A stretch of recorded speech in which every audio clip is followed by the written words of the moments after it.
Good morning, everybody. It is February 3rd, and we are getting ready to tap our maple trees. This is the earliest that we've ever done this, but the weather has been exceptionally warm this past couple weeks, so we figured it was a perfect time to start this fun project. We enjoy doing this every single year.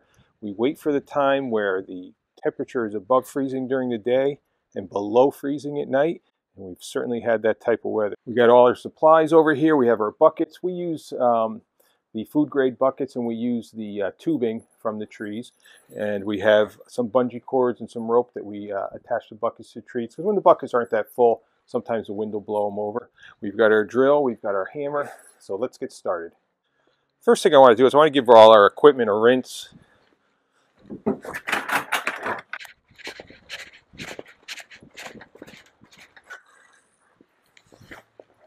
Glad we can do this outside instead of in the house.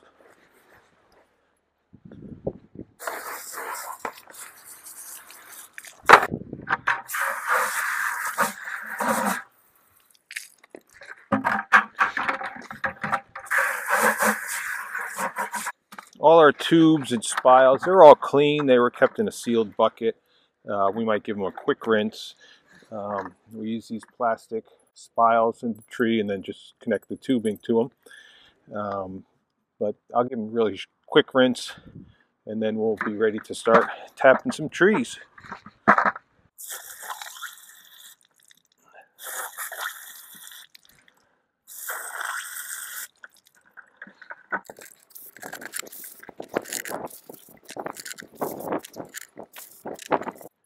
So just behind me here, this area, this is one of our main groves of maple trees. We'll tap probably 7 or 8 trees in this area.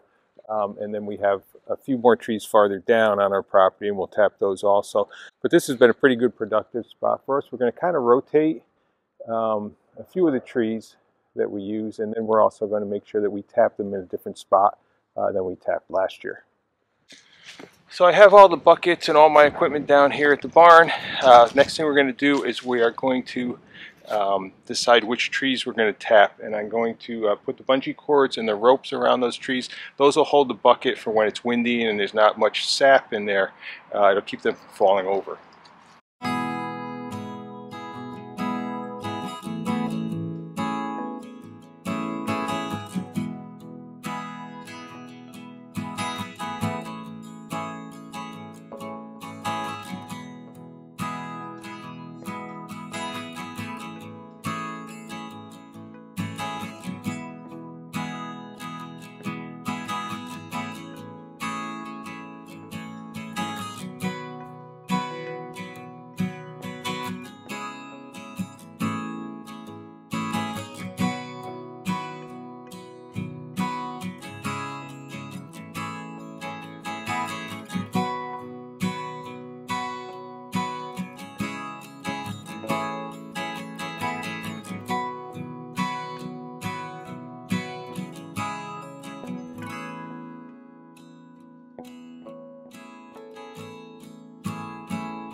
So I have the 7 trees that we're going to tap in this area all picked out.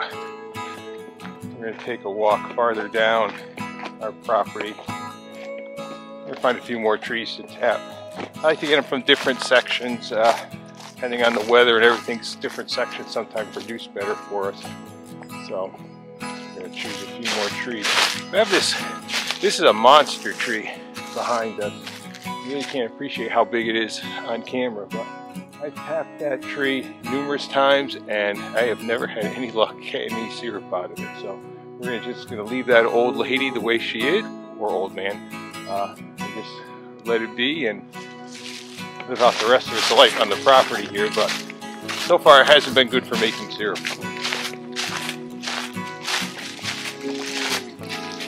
We do have this one here. May try that one. We've done that one in the past. Try to look for any signs of any of them that might have anything oozing on them. Kind of surprised to see that one tree up there with some stuff coming out, but it just shows us that the sap has started to flow. May try this one. It's a good candidate. And behind it, we do have a farther section down here with a few more trees. I think I'm going to leave those be. Those were storm damaged some years back by a tornado that came through. And we've been tapping those pretty frequently. So I'm going to leave those. We're going to concentrate on these ones up here.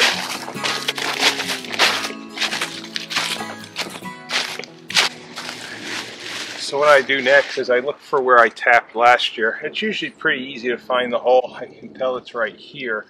I want to go you know, at least 6 inches or so away from it to either side, up higher or whatever. Sometimes you want to go by one of the bigger roots in the tree.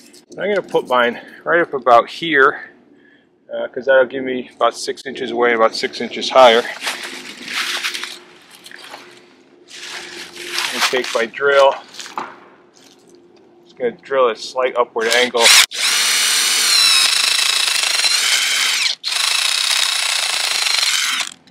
I'm going about 1.5 inches or so. I want to clean the hole out really well because we don't want any of the wood shavings in there to clog up the hole. Put our spile in, give it a few taps,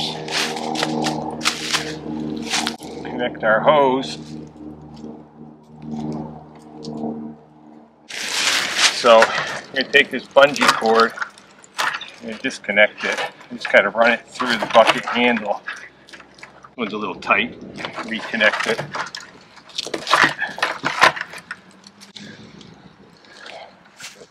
So this is what we're going for.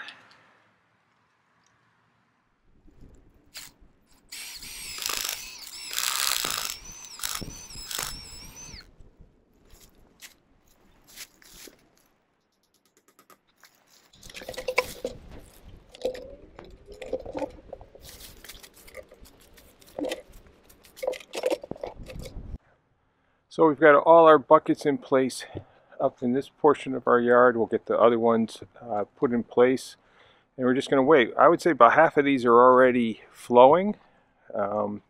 So I do have pretty high hopes for this year. So we'll check back in a few days and see how much sap we've collected.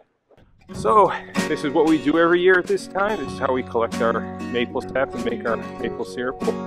We'll show you how we boil it down once we get enough here. We probably wait till we get about 15 gallons is what we usually like to do at a minimum.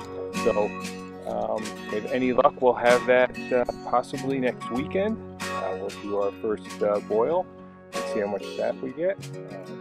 Just an exciting part. It's just an exciting time of the year for us. We just really love making maple syrup.